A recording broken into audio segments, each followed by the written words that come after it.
Ajattelin kertoa tarinan. Tämä tarina on tosia, se on itse asiassa mun oma tarina, joka alkaa noin vuonna 1973. Mutta jotta voisi aloittaa siitä kohdasta, niin on ehkä syytä hiukan mainita asioita, jotka on tapahtunut jo sitä ennen, niin että syntyy taustaa tälle asialle.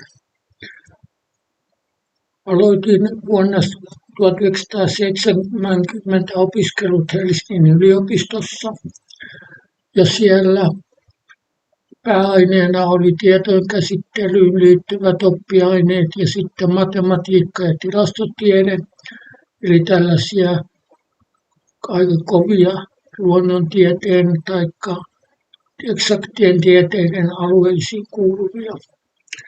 Ja se on nyt sitten tälle pohjana. Mutta vielä hiukan asioista sitäkin ennen, niin siellä on sitten niin, että kasvoin aikoinaan sellaisessa kodissa, jolla uskonnolla ja uskolla ei ollut mitään merkitystä. Siitä ei ikinä puhuttu eikä juurikaan käyty kirkossa. Välttämättä ei edes jouluisin tai varsinkaan ei pääsiäisenä. Ja siihen tapaan elettiin. Itse asiassa äidin sisarusparvessa oli useita veljiä ja sisaruksia ja heidän kesken oli sellaisia sääntöjä, kirjoittamattomia sääntöjä, että oli kiellettyjä puheenaiheita ja täysin kiellettyjä puheenaiheita olivat uskonto ja politiikka. Sen verran ymmärsin sitten muinaisista ajoista, että tämä johtui siitä, että heillä olivat vähän kiivasluonteisia nuorina ja olivat ihan verissä päin tapelleet näihin asioihin liittyvistä jutuista ja siitä oli syntynyt tuommoinen, mutta sitten siellä taustalla sitten elettiin, että tällaista on siellä. Ja niin kuin sanoin, että aloitin opiskelut Helsingin yliopistossa vuonna 1970, mutta sitten tämän tarinan varsinainen alku alkaa vuonna 1973. Opiskelun aikana asuin ylioppilasasuntolassa. Siihen aikaan oli tapana asustella sellaisissa soluasunnoissa. Minulla oli siinä 2 kaveria. No sitten yksi näistä kavereista valmistui, muutti pois omaan asuntoon ja sitten erään kerran olin kylässä heidän luonaan ja he puhuivat minulle ihan ihmeellisiä. Tämä kaveri sanoi, että hän on opiskellut Raamatun asioita ja että Raamattu on täynnä ennustuksia, jotka pätee tuleviin aikoihin ja nykypäivään asti. Ja kertoi jotain esimerkkiäkin siitä. No tämä tuli todella puskista, en ollut ollenkaan arvannut, vaikka varmaankin niille, jotka on uskossa tämmöiset asiat on ihan tuttuja, mutta minulle ei, ja se ärsytti suunnattomasti. Niinpä sitten sen seurauksena piti ruveta asiaa tutkimaan. Ja kun pääsin kotiin ja sitten seuraavien viikkojen aikana ensimmäiseksi hankin pienen Uuden testamentin, tämän näköisen, ja sinne pistin sitten päivämäärän talteen. Tämä päivämäärä on päivämäärä, jona katson, että olen uudesti syntynyt uskovaksi. Mutta sitä ennen tapahtui sellaista, että piti asiaa tutkia Raamatusta ja ostin pari kirjaakin ja niiden avulla sitten rupesin perehtymään asiaan. No niin, tällaista siinä sitten tuli. Sanoin, että minulle osoitettiin, että Raamatussa on runsaasti ennustuksia, jotka kosken kaikkia myöhempien aikojen tapahtumia. En tietenkään muista, mitä asioita kaikkia tuli silloin käsiteltyä siinä yhteydessä, koska asioista on yli 50 vuotta aikaa. Mutta on ainakin yksi kohta, jonka muistan, että teki minun kovan vaikutuksen sitten varsinkin myöhemmin, kun tutkin asiaa itse. Ja se löytyy 5. Mooseksen kirjan luvusta 28, jonka sisältönä on se, että siinä Mooses kertaa Israelin kansalle Jumalan heidän kanssaan tekemänsä liiton tai sopimuksen ehdot. Ja siinä sanotaan, että jos he kunnioittavat Jumalaa, he saavat kaikenmoisia siunauksia ja luetellaan suuret määrät näitä siunauksia. Ja sitten luvun loppupuolella on päinvastainen kohta, jossa varoitetaan siitä, että mitä tapahtuu sitten, jos he eivät kunnioita Jumalaa ja noudata hänen liittonsa ehtoja.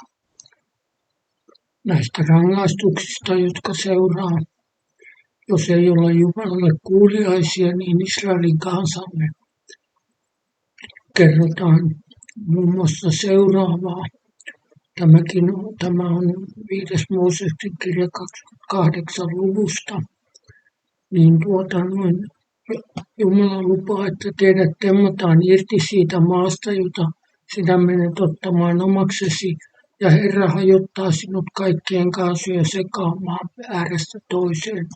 Ja sinä palvelet siellä muita jumalia, joita sinä et tunne, ja joita sinun isäsi eivät tunteneet, puuta ja kiveä.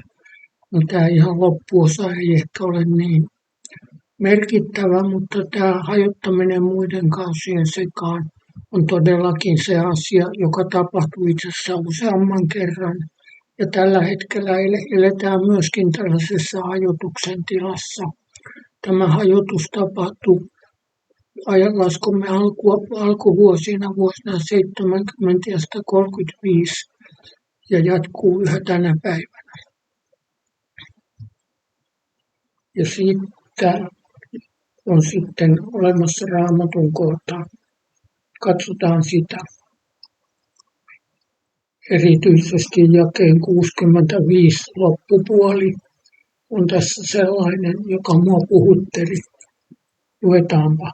Herra antaa sinulle siellä vapisevan sydämen, rauenneet silmät ja nääntyvän sielun. Ja edelleen. Ja sinun elämäsi näyttää sinusta olevan hiuskaroon varassa. Yöt ja päivät sinä olet pelon vallassa, etkä ole varma hengestäsi. No, ymmärsin hyvin, että tässä käy nyt niin, että tämä kuvaa juuri niitä tunnelmia, joita Hitlerin ajan Saksassa juutalaisilla oli. Mutta nyt on niin, että ei se ole ainoa kerta. Tämä Raamatun paikka itse asiassa viitannee myöskin tapahtumiin, jotka tapahtuu Israelin maassa vuonna 70 jälkeen Kristuksen ja vielä pahemmin vuonna 135 jälkeen Kristuksen, kun maata hävitettiin ja ihmisiä tapettiin, vangittiin ja myytiin orjiksi ja muuta semmoista. Lisäksi tämä tapahtuma on toistunut yhä uudelleen ja uudelleen vuosisatojen varrella Euroopassa ja ehkä muuallakin maailmassa, mutta ennen kaikkea Euroopassa. Ja tämä todella jäi minulle mieleen ja oli yksi tärkeä todiste tässä hommassa. Tässä kohdassa tulee kyllä mieleen yksi juttu, jota en suinkaan ymmärtänyt silloin 50 vuotta sitten, vaan vasta paljon myöhemmin, ja joka liittyy juuri näihin ennustuksiin ja siihen, että Raamattu kertoo myös nykypäivän asioista.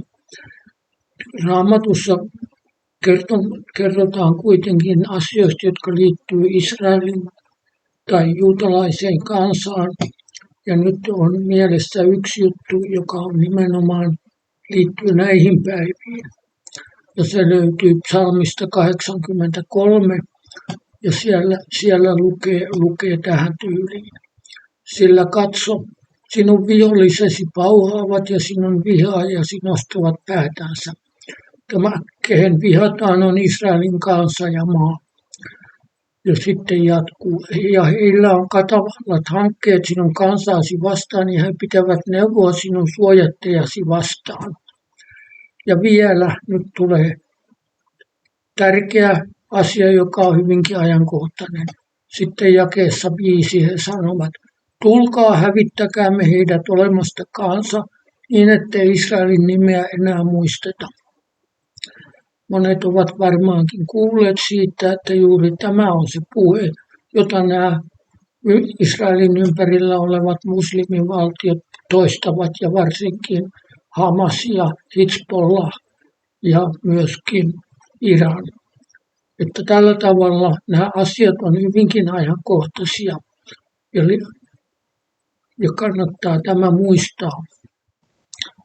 Tässä on tullut puhuttua juutalaisista ja Israelin maasta.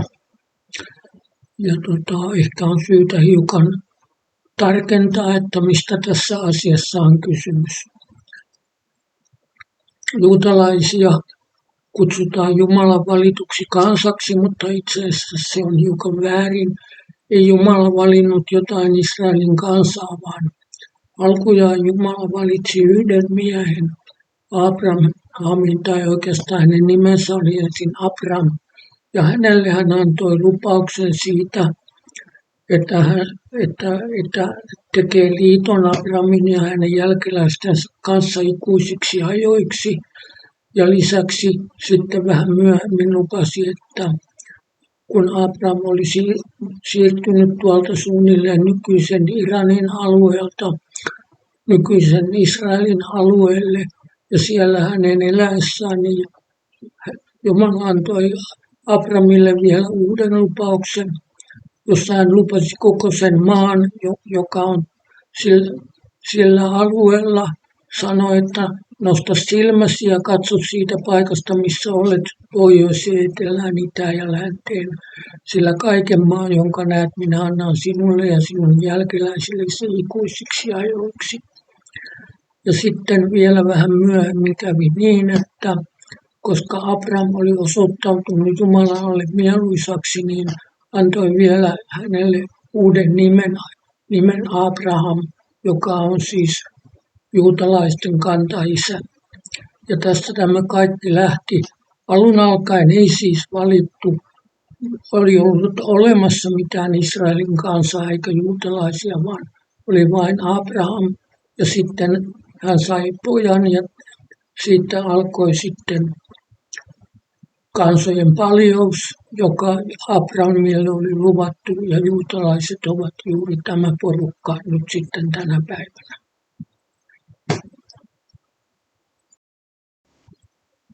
Tämä Abraham-juttu on itse asiassa vielä paljon isompi kuin pelkästään juutalaisten kantaisä.